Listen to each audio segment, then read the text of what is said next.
Good morning everyone.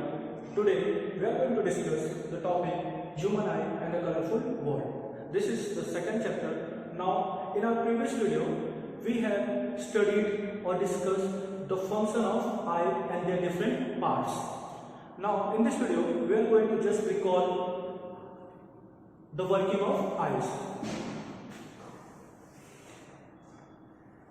So this is our eye.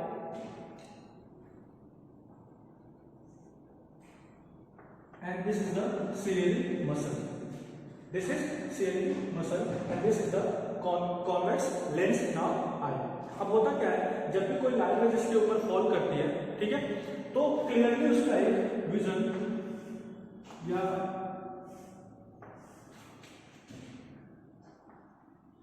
अगर मान लो object यहाँ पे है, ठीक है, तो इससे लाइट रेज फॉल करती है रेटिना पे और रेटिना पे किसी पॉइंट पे हमारा इमेज का फॉर्मेशन हो जाता है. क्लियर? यहाँ पे वो है, यहाँ पे इमेज हमारा फॉर्म हो जाएगा ओडेस, मतलब ऑन रेटिना. क्लियर है? अब एक चीज हमें ये जानना है यहाँ पे कि जो यहाँ से लाइट रेज हमारे पास हुई, ठीक है, लेंस पे पड़ी, ठीक है, रेटिना पे बना. प्रीवियस चैप्टर में हमने पढ़ा था कि अगर कोई लाइट रेज अगर आपकी यहाँ से विजिबल एक्सिस से पास होती है तो आपकी फॉल होगी फोकस से, लेकिन ये भी लाइट रेज हमारी कहाँ से जाती हुई नजर आएगी, कहां पे जा रही है. अगर कोई दूर पे ऑब्जेक्ट रखा हुआ है, दूर से भी अगर उस पर लाइट पड़ रहा है और हमारी रेटिना पे आके फॉल कर रहा है तो भी इमेज आपका रेटिना पे बनता है. आप कहीं पे रख लो, अगर यहाँ पे रख लो तो भी हमें सारी की सारी चीजें दिख रही है, सब चीजें दिख रही है ना. जबकि एक कॉन्वेक्स लेंस का फोकल लेंथ तो सर्टेन होना चाहिए, सर्टेन फोकल लेंथ होना चाहिए, ये वेरिएबल तो नहीं होना चाहिए. तो फिर हमारी आंखों में ऐसा क्या है कि हमें दूर से आने वाली भी चीजें, नजदीक वाली भी, अगर कुछ 100 किलोमीटर 150 किलोमीटर तो नहीं कह सकते, ये कह सकते 1 किलोमीटर 2 किलोमीटर तक विजिबिलिटी होती है हमारी. 100 किलोमीटर भी बोल सकते हैं. जब पूरा का पूरा क्लियर हो तो आपको यहाँ से बैठ के नेपाल का पहाड़ दिखता है, या सबसे बड़ा एग्जाम्पल आप आसमान में देखो, कितने लाइट ईयर हमसे दूरी है, लेकिन फिर भी वो चीजें हमें दिखती है ना. स्टार्स दिख रहे हैं, अगर कोई एरोप्लेन जा रहा है तो वो हमें दिख रहे हैं. तो किलोमीटर्स नहीं, हम लाइट ईयर में भी चीजों को देख सकते हैं अगर विजिबिलिटी क्लियर है तो. क्लियर? तो ये हम कैसे कर पा रहे हैं, क्योंकि हमारी आंखों में जो लेंस लगा हुआ है वो अपने आप को एडजस्ट कर सकता है. क्लियर है? एडजस्ट कर सकता है अपने फोकल लेंथ को. जैसे अगर मुझे कोई किताब पढ़ना है, ठीक है, या फिर कोई किताब हम देख रहे हैं तो हम ऐसे आराम से देखेंगे किताब को, ठीक है. अगर मैं इस किताब को यहाँ पे रखूंगा तो मुझे कुछ अपनी आंखों को कॉन्टैक्ट करना पड़ेगा, तब वो चीजें जाके हमें विजिबल होगी.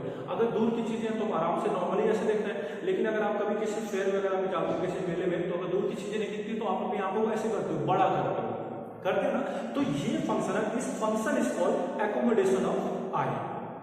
जो आंखों को कभी हम कॉन्ट्रैक्ट करते हैं जब नीचे की चीजें पढ़नी होती है, और जब दूर वाली चीजें तो उसको हम आंखों को थोड़ा सा रिलैक्स करके ऐसे स्ट्रेच करते हैं देखने के लिए, ठीक है. तो इसी को बोलते हैं एकोमोडेशन ऑफ आई.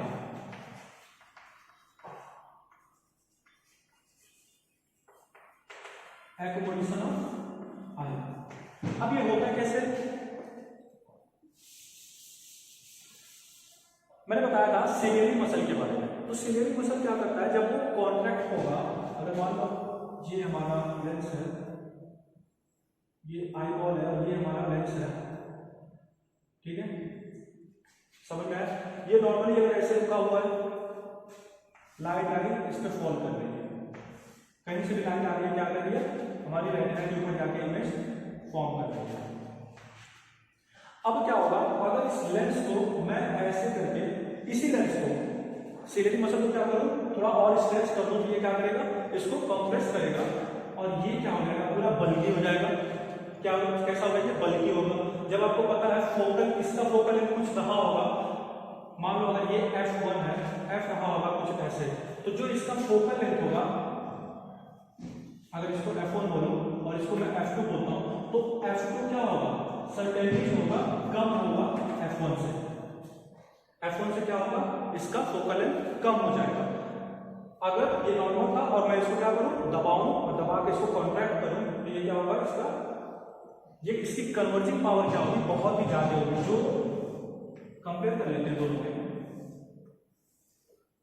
ये अगर कोई लाइट रेज को इतनी दूरी पे कन्वर्ज कर रहा था, जो डिस्टेंस था, ठीक है, तो वही लाइट रेज और सेम है, बस मैंने इसको क्या किया है, कॉन्ट्रैक्ट किया हुआ. तो इसकी कन्वर्जिंग पावर क्या हो जाएगी, बहुत ही स्ट्रॉन्ग हो जाएगी। ठीक है, तो जिसका फोकल लेंथ कम होता है उसकी कन्वर्जिंग पावर ज्यादा होती है, जिसका फोकल लेंथ ज्यादा होगा कन्वर्जिंग पावर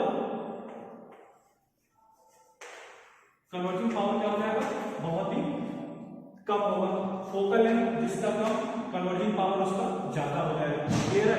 तो इसीलिए जो पतले लेंस होंगे, जो यहाँ पे कोई रिलैक्स मोड पे है तो फोकल लेंथ क्या हुआ, ज्यादा होगा, और इसका ये कॉन्ट्रैक्ट मोड पे है तो फोकल लेंथ इसका कम हो जाएगा। फोकल लेंथ कम होने का मतलब मैं जब नजदीक की चीजों को पढ़ना चाहूंगा तो आंखों को अपने स्ट्रेस करूंगा, स्ट्रेस करने की वजह से हमारी आई लेंस क्या हो जाएगी, मोटी होगी। देखो ठीक हो रही है ना, छोटी हो रही है और मोटी हो रही है, तो क्या होगा, फोकल लेंथ इसका नजदीक होगा, तो मतलब नजदीक की चीजों को हम रेटिना पे फोकस कर सकते हैं। अगर इसी तरीके से हमको ज्यादा दूर का देखना होगा तो ज्यादा दूर के लिए फोकल लेंथ क्या होना चाहिए, बड़ा होना चाहिए। तो आंखों को मैं ऐसे करूंगा, अब जब यहाँ पे शरीर मसल क्या करेगा, उसको आंखों को फैलने देगा पूरा, ये रिलैक्स मोड में चला जाएगा तो ये क्या होगा, और आंखें फैलेगी। और जब ये बड़ा लेंस बड़ा होगा तो इमेज जो है वो ज्यादा डिस्टेंस पे जाके बनेगा। क्लियर है? तो सेलेरी मसल की वजह से जो ये एक्कोमोडेशन का पावर है ये एनेबल करता है आंखों की दूर की चीजों को और पास की चीजों को भी हम सेम लेंस से ही देख पाते हैं। क्लियर है? So this power is called accommodation of I.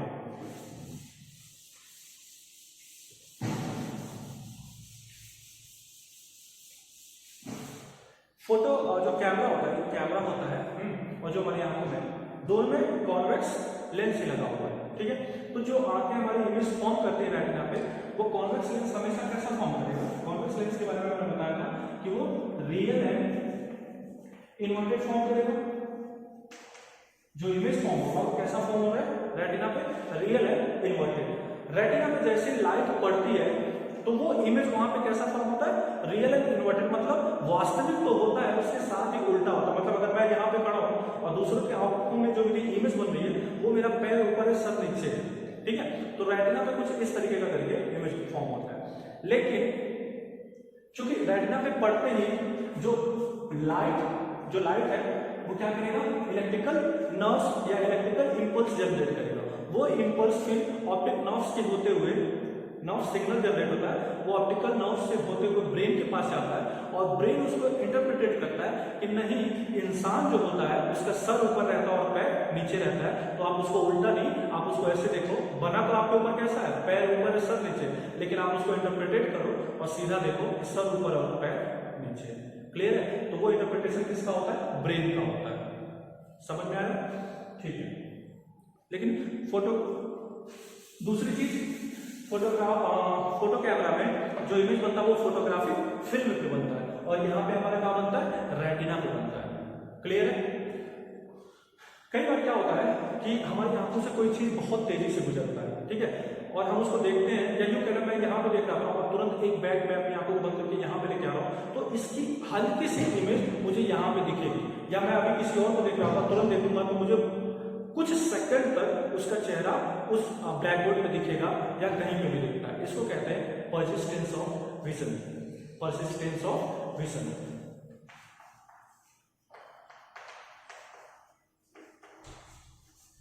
Persistence of vision, इसका मतलब ये होता है कि हमारी आंखों पे भले ही मैं उस आंखों से, मतलब उसका इमेज आया, सॉरी लाइट आई, आंखों पे इमेज बना और गायब हुआ, लेकिन वो 1/16 सेकंड के लिए हमारी आंखों से वो रहता, उसका इमेज जो रहता है फिर भी बना रहता हमारी रेटिना पे।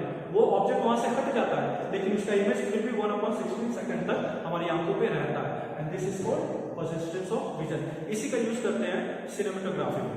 सिनेमेटोग्राफी में क्या होता है कि 24 इमेजेस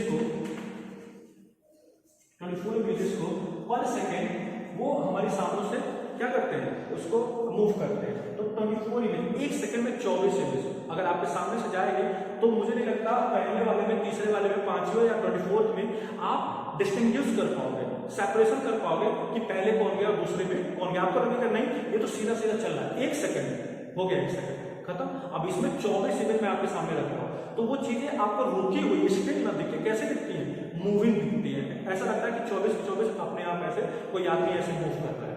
समझ में कैसे लगेगा, कोई आदमी ऐसे मूव कर रहा है। क्लियर है ना? तो इसको क्या बोलते हैं, persistence of vision.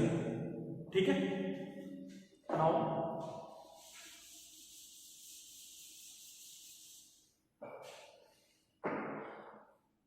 Range of vision क्या होता है?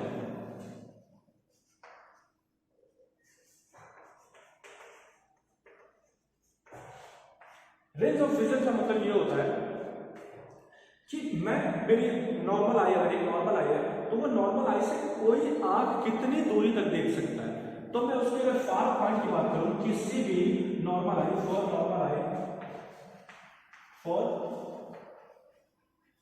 नॉर्मल आई जो फार पॉइंट होगा, मतलब आप कहां तक देख सकते हो?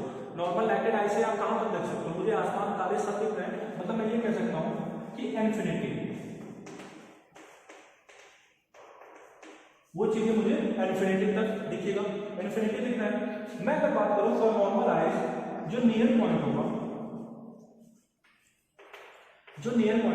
मतलब अगर मैं बुक को स्टडी करने की कोशिश करूं या फिर मेरे हाथों पे क्या लिखा हुआ है, एक समय तक तो मुझे दिखेगा, दूसरे समय तक भी दिखेगा नॉर्मल आई से, फिर मैं इसको ऐसे करके दिख रहा हूं फिर भी दिख रहा है, कुछ एक पर्टिकुलर डिस्टेंस होगा मेरी आंखों और उस ऑब्जेक्ट के बीच में, जब मुझे यहाँ पे पेन होना शुरू होगा और मैं अपने आंखों को फिर कॉन्टैक्ट करना शुरू करूंगा, क्योंकि वो चीजें मुझे नियरली और क्लियरली नहीं दिख रही अगर मैं उसको यहाँ पे रखता हूँ। तो वो टाइम जब आपको अपनी आंखों को उस चीज को देखने के लिए अपनी आंखों को कांटेक्ट करना पड़ जाए, बस वो है आपकी नियर पॉइंट। मतलब यहां तक लेके मुझे दिख रहा है, यहां के बाद मुझे दिखना कम हो गया, तो मतलब यही है उसका नियर पॉइंट। इससे आगे आपको चीजें नॉर्मल आई से तो नहीं दिखेंगी, भले से आपको अपनी आंखों को कांटेक्ट करो लेंस लगाओ तो आपको दिखेंगी, लेकिन यहां तक तो मुझे क्लियर दिख रही है, तो उसको क्या बोलते हैं? Near point. और वो नॉर्मल आई का होता है 25 सेंटीमीटर। तो जो रेंज ऑफ विजन होगा वो क्या होगा? From 25 centimetre to infinity. This is the range of vision for a normal eye. मतलब अगर उसमें कोई डिफेक्ट नहीं है तो इंफिनिटी 25 से लेकर वो इंफिनिटी तक, अनंत तक देख सकता है अपनी आंखों को नेकेड, बिना किसी लेंस के।